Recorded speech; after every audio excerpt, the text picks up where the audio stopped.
Bonjour et bienvenue sur cette nouvelle vidéo. Le module parlera du XSS DOM. Sans tarder comme d'habitude, niveau là. Là j'ai un formulaire get default English, French. Je choisis ce que je veux. Pour du XSS, on essaye toujours par script. Je ferme mon script et j'ajoute alerte 1. Dès que j'ai ce pop-up, automatiquement le serveur est vulnérable à du XSS DOM. Du coup, je peux faire ce que je veux. Je peux même faire un alerte, c'est-à-dire m'afficher un pop-up du document en cookie par exemple. Voilà mon cookie. Parfait.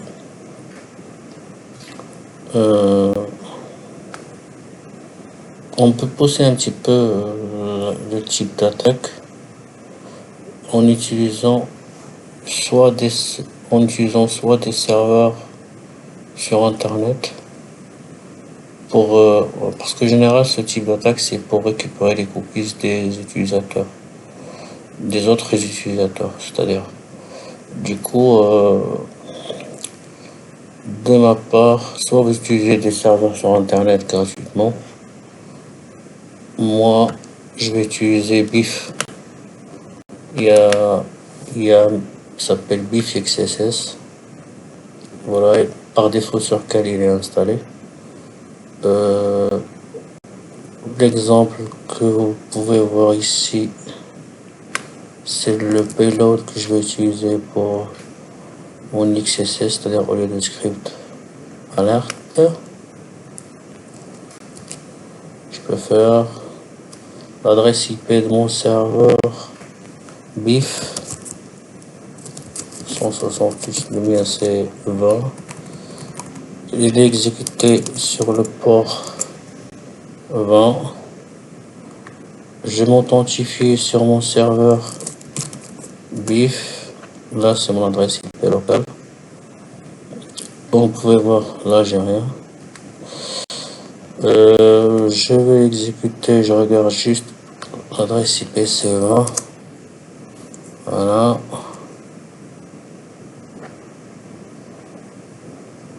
On peut voir que rien n'a changé. Par contre là, j'ai le hook, c'est-à-dire le fichier GS, il a été téléchargé sur le poste client et exécuté.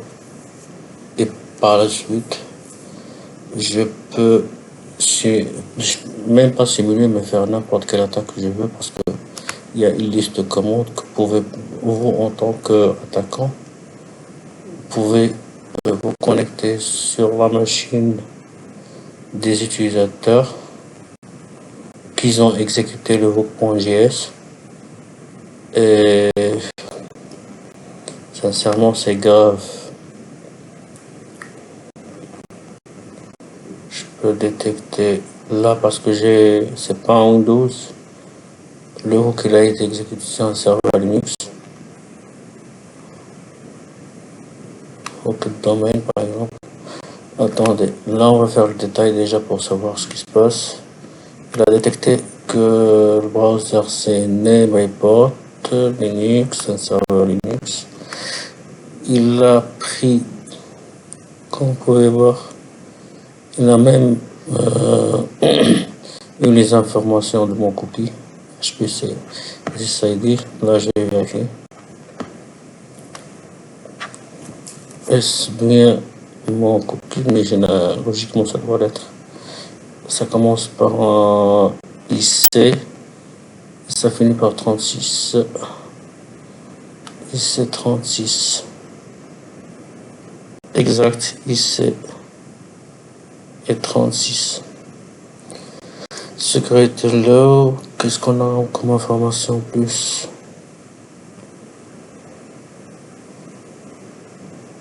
D'accord. Des informations de hardware. Adresse IP locale du client.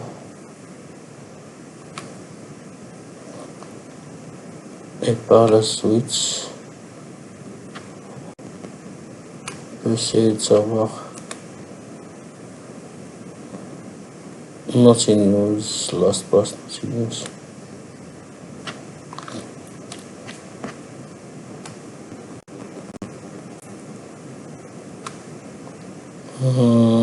Webcam, par exemple. Exécuter. Là, il dit que il demande de web server. Le website is using Adobe, c'est-à-dire que le site web il doit avoir Adobe Flash activé pour pour que vous puissiez voir la webcam du client. Ah ouais, et même là, on peut voir le website. Vous voyez là, c'est-à-dire qu'il a essayé d'utiliser, d'accéder à la webcam, par contre, l'Adobe n'est pas installé sur mon Firefox. Et en plus, il n'est pas activé. Qu'est-ce qu'on peut faire en plus avec BIF? En fait, il y a plein de commandes disponibles. 58, des exploits 109, host, network. Et bon, je me déconnecte de ça, on n'a pas vraiment besoin. C'était juste vous montrer l'une. Il n'y a pas, c'est-à-dire il n'y a pas que l'XSS, il n'y a pas que prendre des cookies, mais faire des attaques beaucoup plus dangereuses que ce qu'il paraît. Bon, je nettoie un petit peu mes cookies. D'accord. Je vais utiliser le Blob Suite. J'aimerais savoir comment ça se présente les requêtes. Start. En attendant, j'active mon proxy. Ne pas intercepter. Et j'active mon proxy.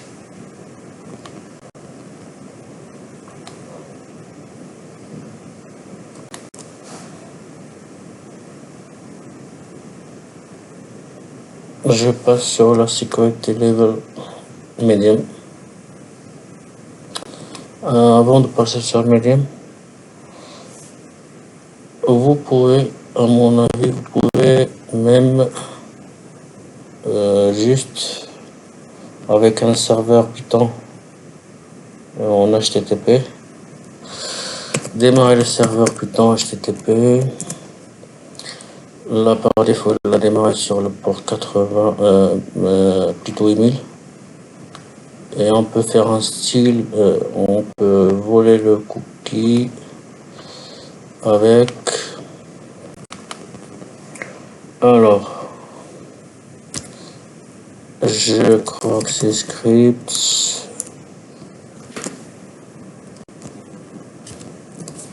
Il y a une sorte de redirection. Script.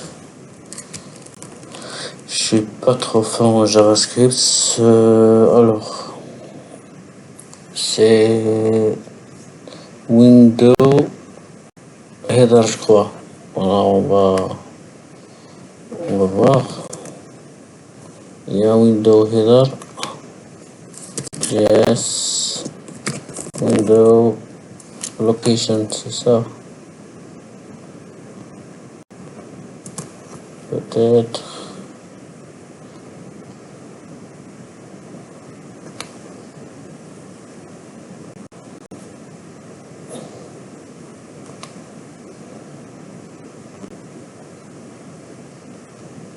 Pardon. Alors, il dit window location.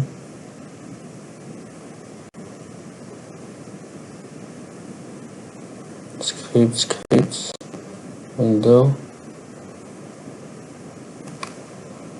J'ai l'impression qu'il y a autre chose. Window. Header. Non. Alors c'est location. Exact. C'est bien ça. Alors on va tester.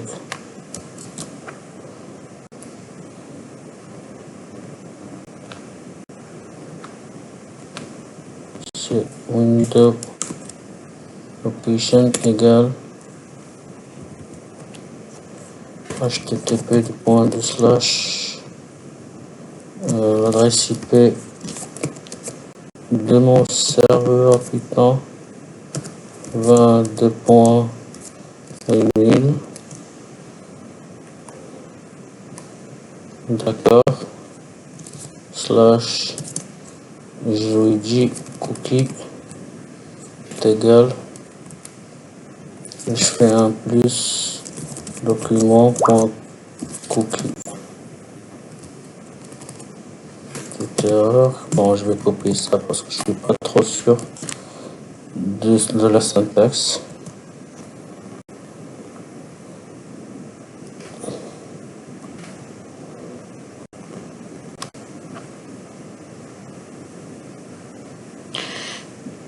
Il a exécuté la commande, par contre, ouais.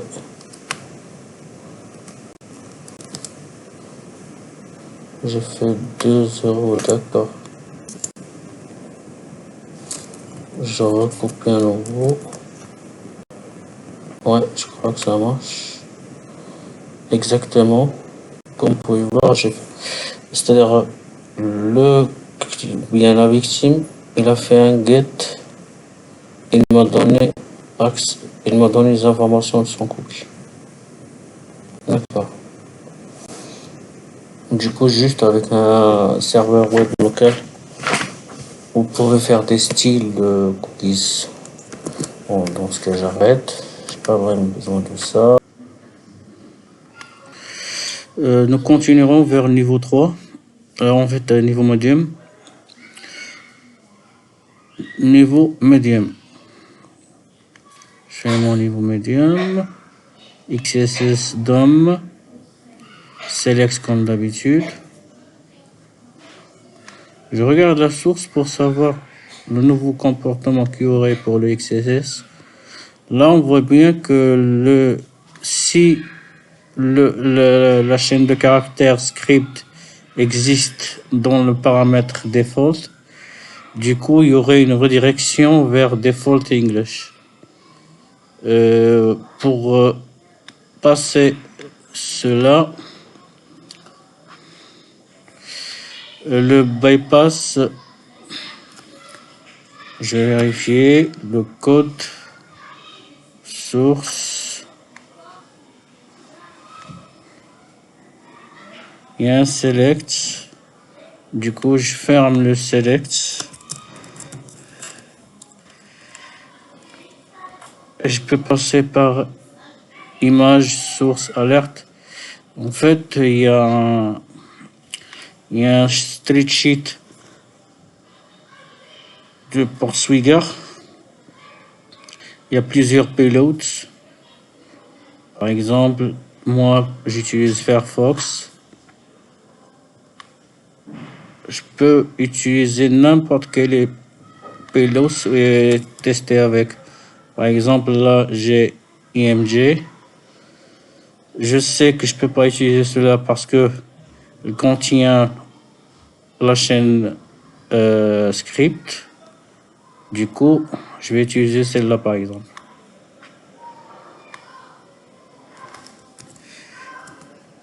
Et voilà. Cette page est le vulnérable XSS. Sans tarder, je peux tester autres payloads, mais là on sait bien que juste avec image, on peut tester avec audio par exemple. Audio. pareil. C'est-à-dire si image ou audio source erreur, il y aura une alerte. Sans tarder, je passe vers le high. Submit, XSS DOM. Je regarde la source comme d'hab. Et là, array exist default get. Là, il va pas sortir. Il y a, c'est-à-dire le paramètre default, il doit forcément il doit être égal à l'un des cases que nous avons par là. S'il est différent, du coup, il y aurait une redirection vers default égal à English. Pour cela, il y a deux méthodes. Ou on arrête la variable English, c'est-à-dire default est égal à English. Je l'arrête par là. D'accord. J'arrête, c'est-à-dire effectivement default est égal à English. Mais j'ajoute d'autres paramètres. C'est-à-dire il va vérifier que default est égal à un des cases qu'il a déjà dans le code source. Et puis, j'ajoute un autre paramètre qui s'appellera script, par exemple. Alerte égale à 1.